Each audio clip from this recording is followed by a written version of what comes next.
This is session 5 in the series. In tonight's session, this particular session, we'll continue with some of the fantasies of some nasty consequences or activities at a fantasy level following some drinking, and then we will practice a little bit more on the remaining calm and relaxed while being criticized, and then end up with some positive experiences following turning down or rejecting alcohol. So, to begin with, let's get in as relaxed a posture as possible. Take a deep breath. That's it. Inhale, let it out slowly. Notice your whole body relaxing. Your whole body relaxes. Each breath you take, let your whole body relax more and more completely. Your mind is becoming free and open so that you'll be able to follow the suggestions that we will give. And now, let's practice. We practice the relaxation techniques at a level where we would actually tense up a muscle and then relax it. And at other times we practice relaxation techniques where we would imagine a muscle gradually relaxing after a tense state. So this time, just to develop the idea of practicing relaxation, let's concentrate on your feet. Let's just think about your feet now. Get them pictured in your mind. It's almost like you can see your feet, even though at this point your eyes are closed. You can see your feet. Imagine them under a mild amount of tension. That's it. Now, imagine them completely relaxing, becoming more and more relaxed.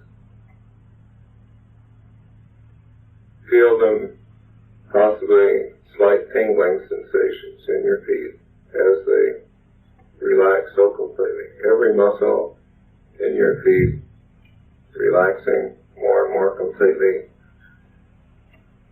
And each time you notice your feet relaxing more, your whole body relaxes more and more, going deeper and deeper into a state of complete relaxation, more and more relaxed. And now, since you've imagined your feet so completely relaxed, let's move up in your mind's eye. See yourself moving up to your calves. Imagine that your calves are tensed up. Now you're relaxing them, just letting them go. Your legs slump a little bit as all the muscles in your calves are just relaxing, completely relaxed. As you relax your calves completely, your whole body goes deeper, deeper into a completely relaxed state. Your whole body goes deeper and deeper into a completely relaxed state. Now, moving up further,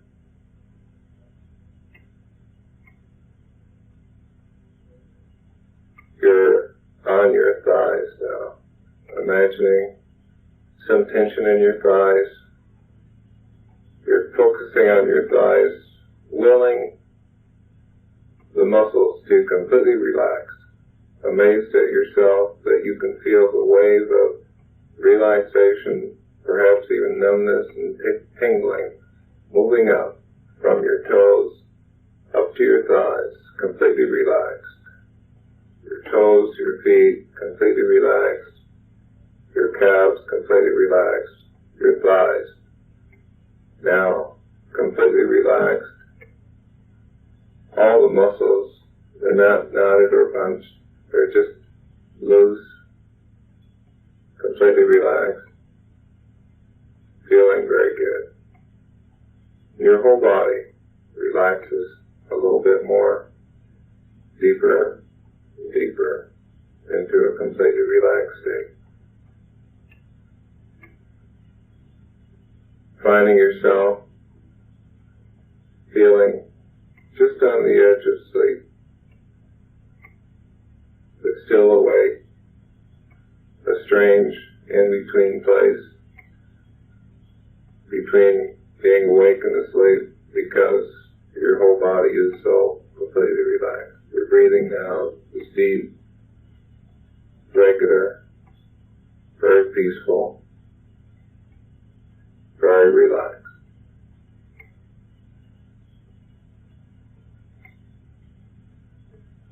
Now we're going to think about the chest and back area. I want you to imagine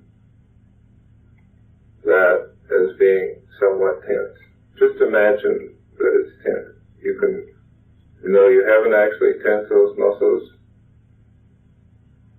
You're imagining it, and now you're letting them go. Just letting them go completely. The tension's going out, completely out. Chest and back, relaxing, relaxing completely. Your whole body going deeper, deeper into a completely relaxed state.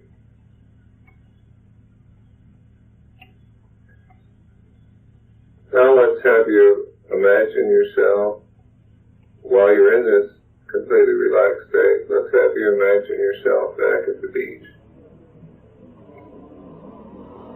You're lying on the soft air mattress that you carry down with you. You're just noticing the sun coming down, warming up your chest, warming up your legs. You feel a feeling of warmth. Very pleasant sensation going along with the complete relaxation of your muscles. The sun's pleasant and warm.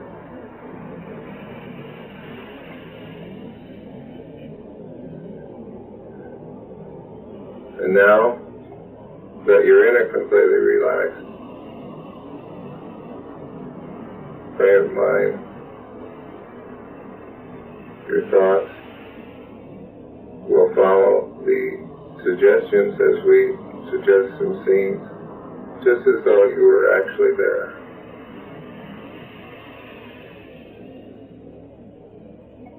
And the first scene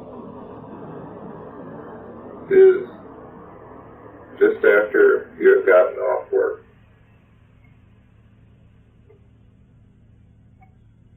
You felt like you've been pretty lucky lately, pretty happy about not having drank. But then some of the fellows kept talking about meeting down at this bar. You said, "Oh, I'm not going. I'm not going. Just got to get home." So you think, well, I'll just drive by the place. And you see some of their cars already parked out in front. One of them sees you driving by slowly and hollers to you. He says, "Come on over here." Well, you feel like you better stop. Pressure of the friends to have a drink can be pretty powerful. Or even just to stop, you feel like it would be impolite to just drive on by. First thing you know, he's guiding you right into the bar. He's telling you all about his new favorite drink and the waitress that brings him the drink. He says, well, what difference does it make? You know, what difference does it make if you're a little late at home? And you walk in the bar, the lights are low, and sure enough, the waitress is real cute. Under the pressure of his urging, the waitress keeps bringing you drinks. You find yourself taking one drink after the other. The first one gets on your lips, rolls down your throat, seems to burn just a little bit, but it feels good. That one is followed by another and another.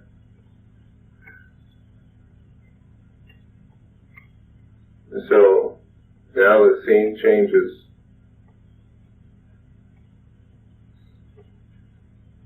Next thing you know, it's much later. You're full of booze, but you felt, as you drank more and more, suddenly you felt like you were really, really powerful. Like sex urges just came up and overcame you. So you propositioned the waitress. You're walking into a hotel. You can hardly stand up as you walk into the hotel. Walking in with her on your arm. You have these big ideas of what you're going to do. You keep giving her a little squeeze. You sign the register in a scrawl, stagger upstairs with her. She keeps rubbing against you. You're looking forward to a good time. But as soon as you lie down on the bed, the booze hits you really hard. Your head starts spinning around. The whole room is foggy. You can't make things out clearly. The girl's still being very affectionate. She's working you over, kissing you, hugging you. You can't seem to respond. You're dizzy, you're groggy, you can't do anything. She tries harder and harder. You just get more dizzy. The booze is hitting you harder and harder. While you were in the bar, you got all worked up, touching her and stroking her, but now it seems to be gone. The booze has killed it. Now she's becoming angry.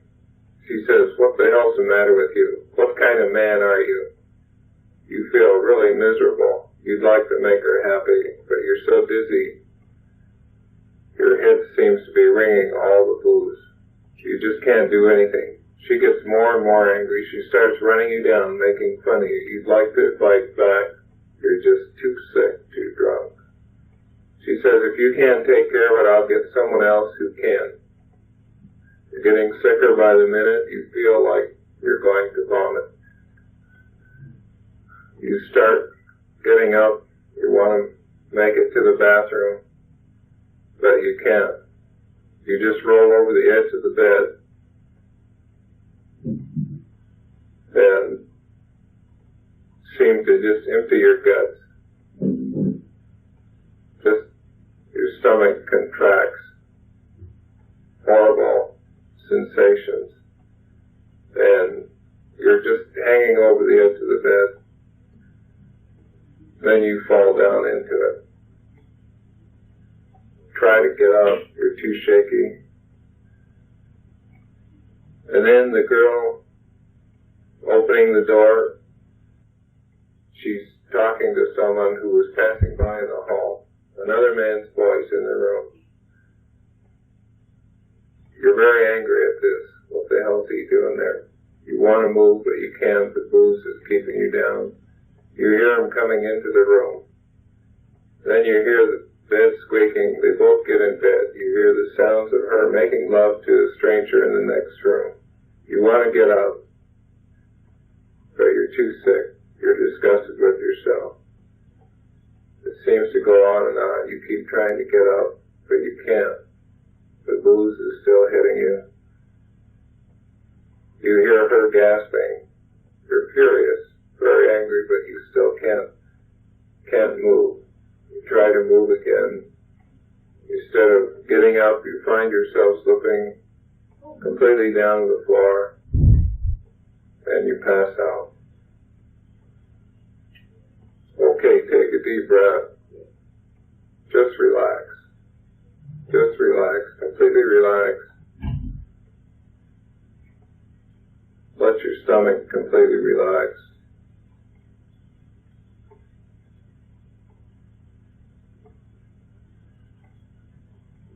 Tension's going. Gradually, more and more, relax.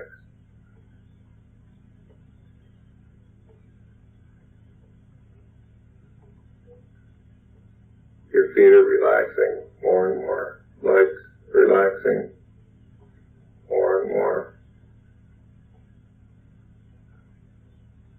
Chest completely relax. Each breath you take relaxes your whole body just a little bit more.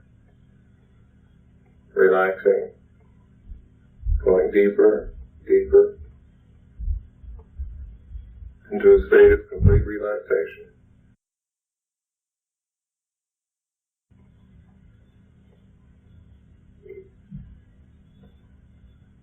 Now, before the next scene,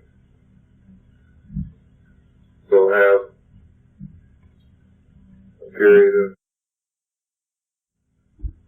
short period of silence in which you can continue to relax yourself even more, going deeper, deeper into a state of complete relaxation.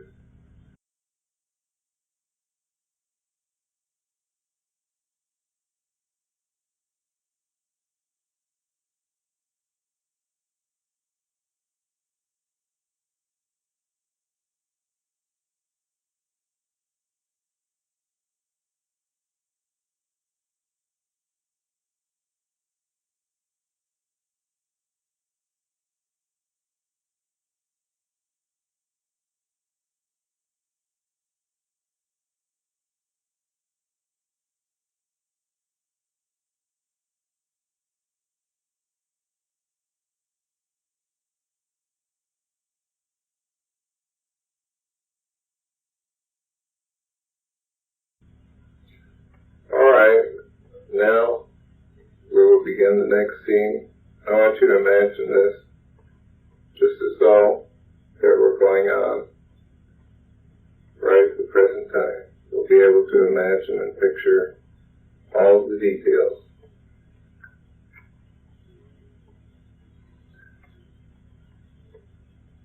You're sitting at home,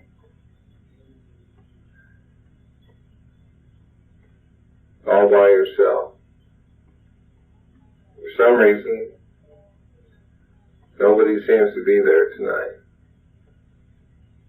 You know there's a logical explanation for there not being anybody there. But logic doesn't seem to affect you at this moment. Find yourself feeling very lonely, rather angry.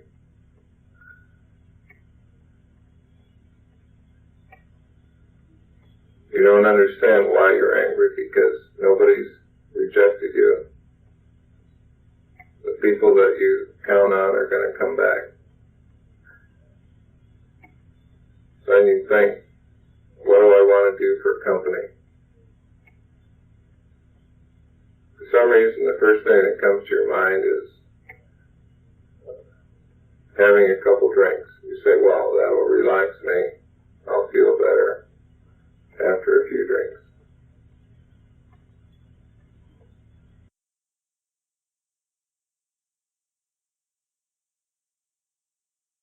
And so, You remember that maybe one of the fastest ways to get the booze is to just call a cab. Somebody driving around in the vicinity of a liquor store could probably have you some there within about 10 minutes. You're sitting, waiting for it to come after you've made the call. Knock at the door, driver comes, you pay him money, pour yourself a big stiff drink, and seems to burn all the way down, but you can already feel the sensations of the fogginess coming over you, the feeling like you were alone, rejected, fading away.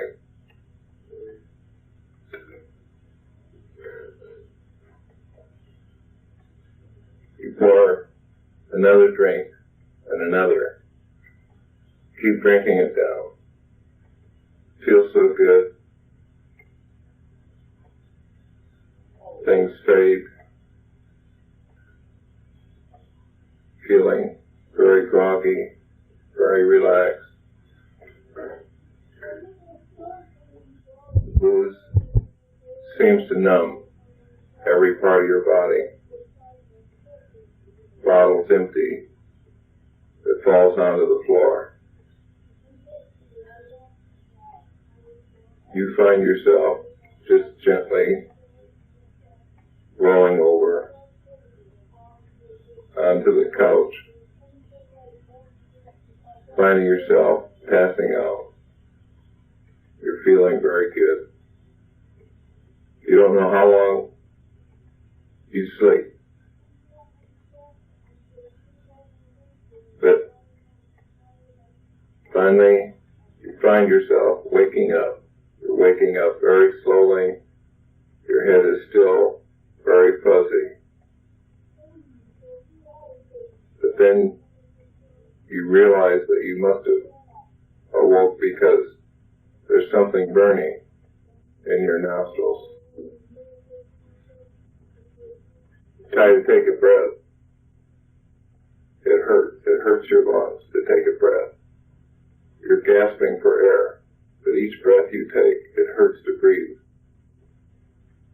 The air is very hot, and it burns your throat and lungs. You open your eyes, finally, trying to grow awake out of your drunken stupor. You wonder if this is some kind of horrible nightmare. You're terrified to find, as you look around, that the room is full of smoke.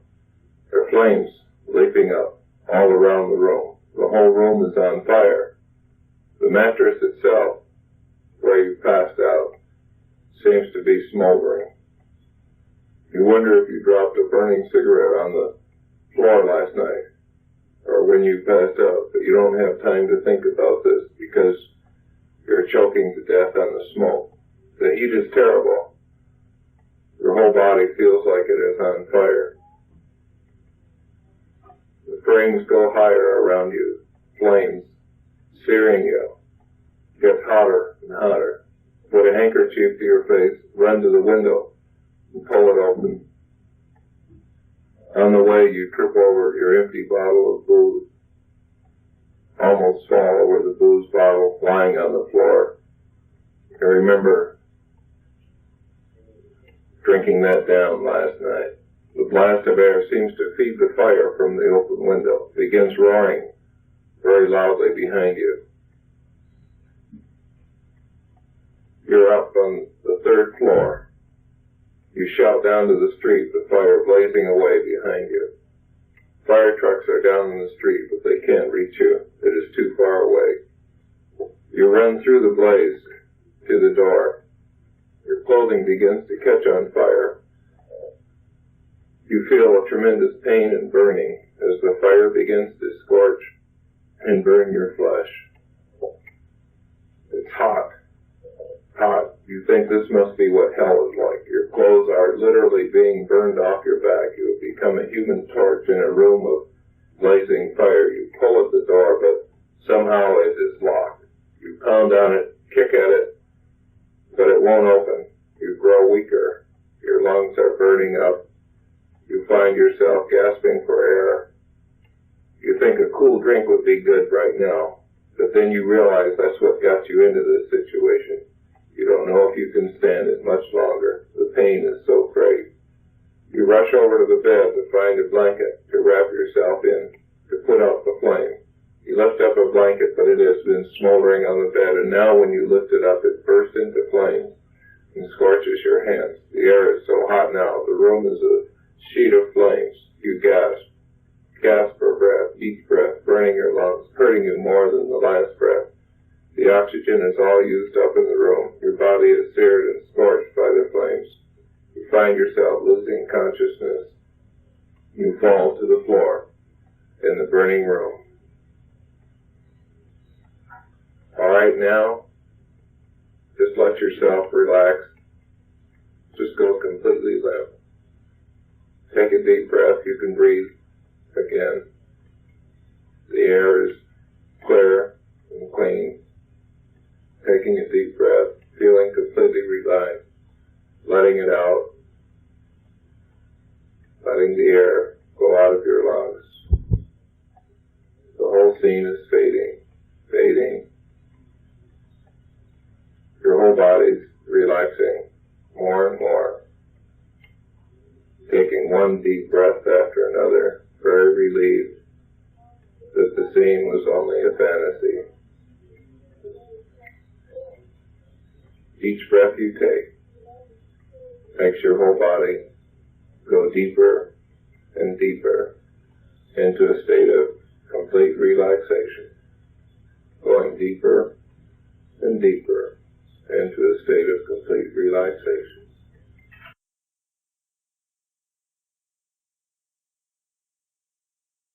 Now, think about your feet. Let your feet completely relax. That's it, completely relax. Notice how completely relaxed your body becomes each time you relax one muscle. Now your calves are relaxing, moving up your legs. Your legs are completely relaxed, getting more and more relaxed. Think of your arms now completely relaxed. No tension in your arms. Going deeper, deeper into a completely relaxed state. Your chest breathing has become deep and regular, going deeper, deeper still, into a completely relaxed state.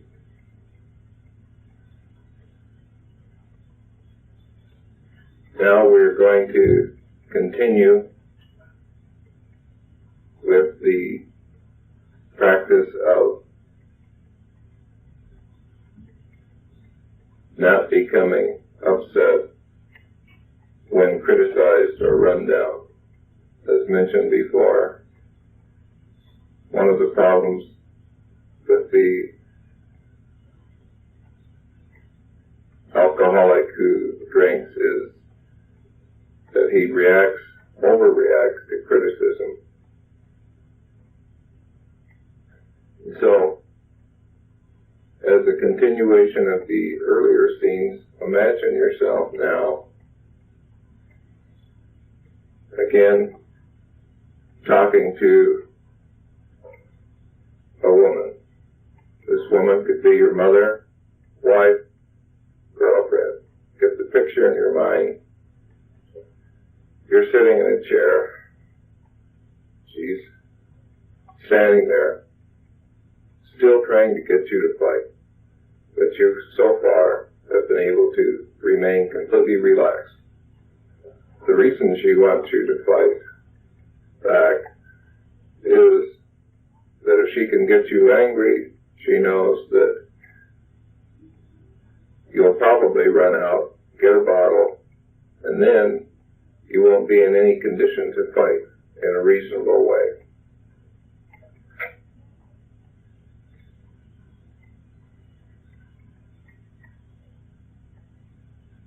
So far, she's tried to get you, pushing you into making threats to her, but you've resisted this. She's basically a good woman, but she was raised on a diet of fighting and rejection. You know that you have to teach her gradually that for you to meet this diet, to fight with her whenever she wants, doesn't help either of you to grow. Now you feel that you're in control of the situation. You can talk if you want. You can wait till she calms down if you want to. You don't feel pushed or pressured into doing something because you're still telling yourself, relax, remain completely relaxed. Remain relaxed, completely relaxed. Some women seem to need a man around who's a failure. They're less threatened, less afraid of a man who plays the failure for them. Many people with drinking problems have had wives who nag them about drinking. Yet when they sobered up, they left their husbands and went to find another drunk to nag because they couldn't stand someone acting like a real man. So, if she wants to leave because you refuse to act like a failure or act like a coward, you're better off without her. But once she realizes this, she'll probably be able to grow and accept the fact that you're not going to fail just to appease her. Again, let yourself relax completely, sinking deeper, deeper into a completely relaxed state. Completely relaxed. You've managed to survive her criticisms. You sat through it all. Remained perfectly relaxed. You're very proud of yourself. You have a right to be. For not feeling the panic you usually do when she gets after you like this. You didn't jump up, rush out, get a drink. Now you're still in the scene. She's still trying to get a response out of you, trying to make you mad. You know that what she says makes you angry. She knows your buttons. She knows which button to push. Usually you're afraid of your own anger, afraid that you'll just explode, so you say nothing. But this time, you find taking a few deep breaths every time she criticizes you and relaxing leaves you free of the need to give her a violent fight or to run away. Now imagine that she's yelling at you. You can see her standing there trying to work on you. Look, you lazy slob, she says. You said you were going to help around the house. You haven't lifted a finger for weeks. Just let yourself relax, completely relax. You know that that isn't true. You tell her, but just the other day I cleaned the place and got rid of the trash. She yells back, yeah, you cleaned it, she says. Everything you do I have to do over again. I can't give you a simple job without you bungling it. You are an incompetent son of a bitch. She stands at you, glaring. This is a trigger. She knows that this should get a response from you. She wants you to jump up and hit her and run out and grab the bottle. She knows you're afraid of your own anger, afraid of what you might do. She knows that you don't like to strike back at a woman. You know that if you jump up and hit her, run out, got drunk, you would have disappointed her.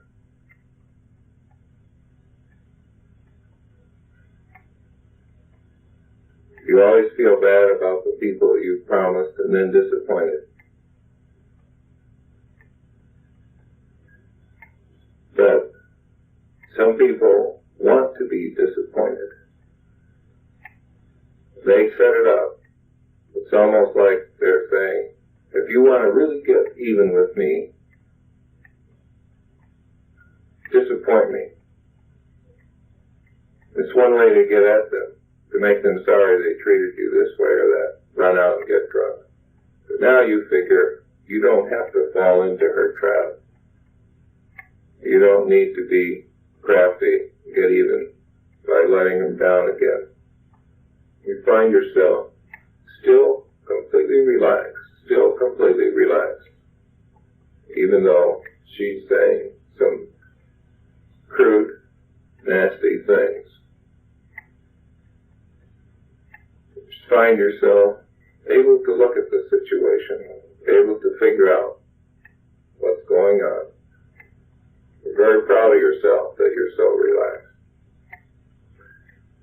You begin to realize she doesn't really want to discuss things now, to solve anything. She isn't listening to what you say. She's just trying to get you mad.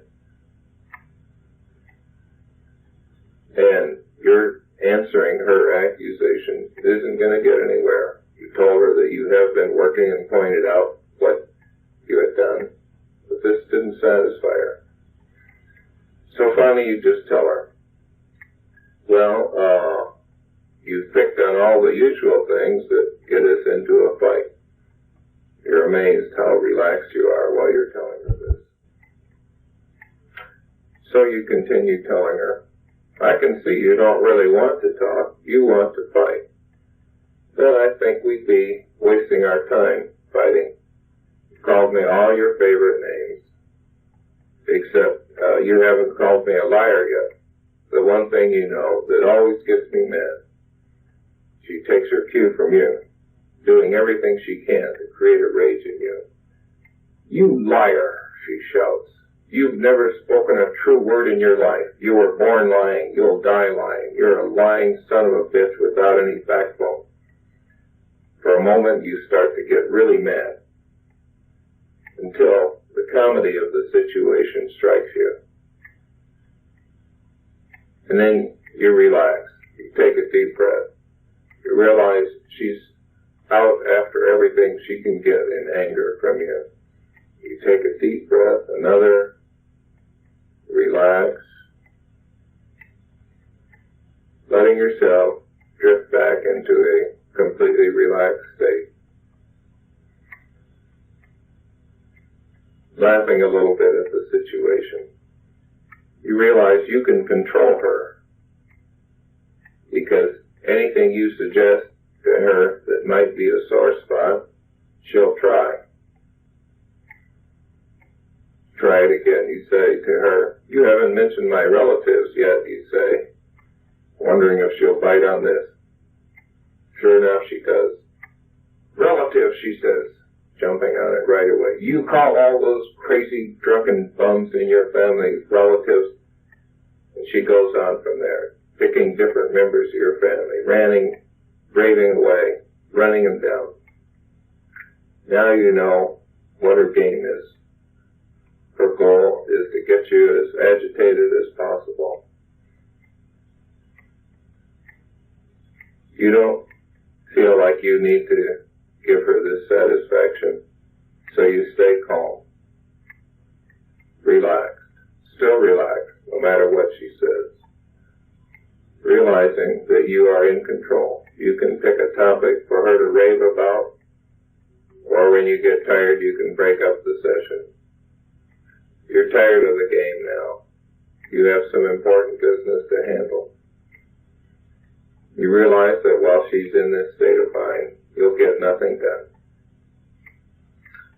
You calmly get up and say, I'll see you later when you're in a better mood.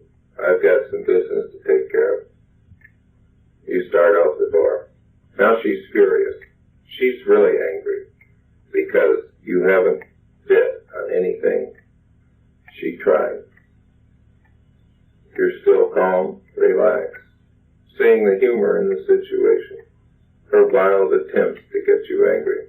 She shouts as you leave.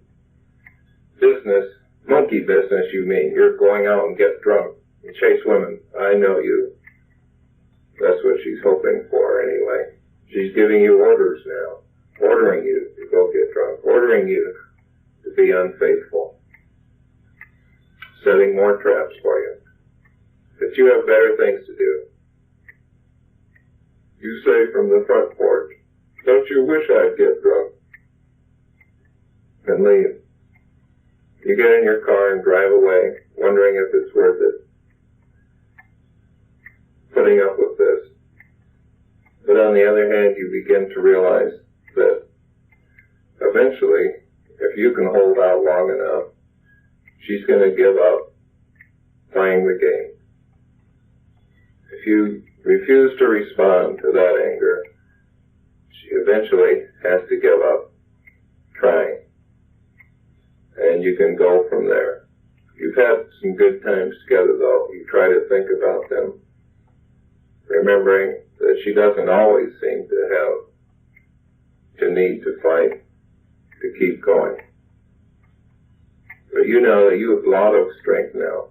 You know when a child gets angry, you don't have to get angry back. She is an angry child right now. If you refuse to respond to her anger, she has to try something else.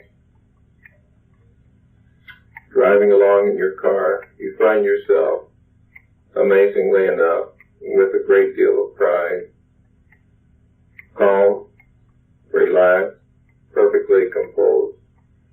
When you return from your business in 3 or 4 hours, still cold sober, you know she'll have settled down somewhat. You still have a lot of work to do with her, but you're willing to see what will happen this time, just through patience of waiting.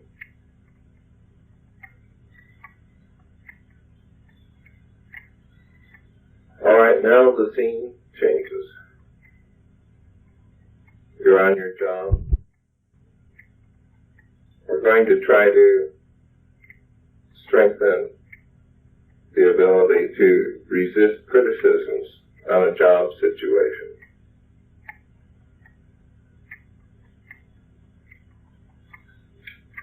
You're busy working. Visualize yourself. Just see yourself just as though you're actually there on the job, busy with your equipment. Out of the corner of your eye, you see the supervising boss walk up. Imagine this just as though it were happening right now. The boss stands about 10 feet away from you, looking like he is busy with something. This makes you feel a little nervous. You suspect that he's really watching you out of the corner of his eye. You haven't been on this job too long. You're wondering how you're doing. You're wondering what the boss is thinking. Then you start remembering things out of the past. You wonder if this boss is going to say those things to you. You imagine what he might say. You hear voices from other bosses from your past. You suspect pretty soon this boss is going to say, "Okay, I've seen you goofing off enough. I want you to get down to work. This job has to be done, and if you can't do it, I'll get someone who can." You find yourself nervous just thinking about what this boss might say, remembering what other bosses said in the past. But you know you're doing the best you can. You know your work. So let yourself relax. Tell yourself, relax. Relax. Becoming completely calm again. Completely calm. Going deep, deep into a relaxed state. And during the next scenes, you will remain completely relaxed.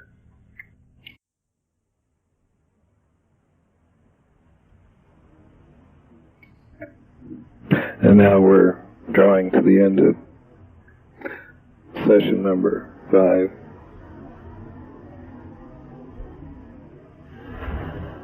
About yourself, go deeper into a relaxed state. Each muscle letting go more and more, relaxing, completely relaxed.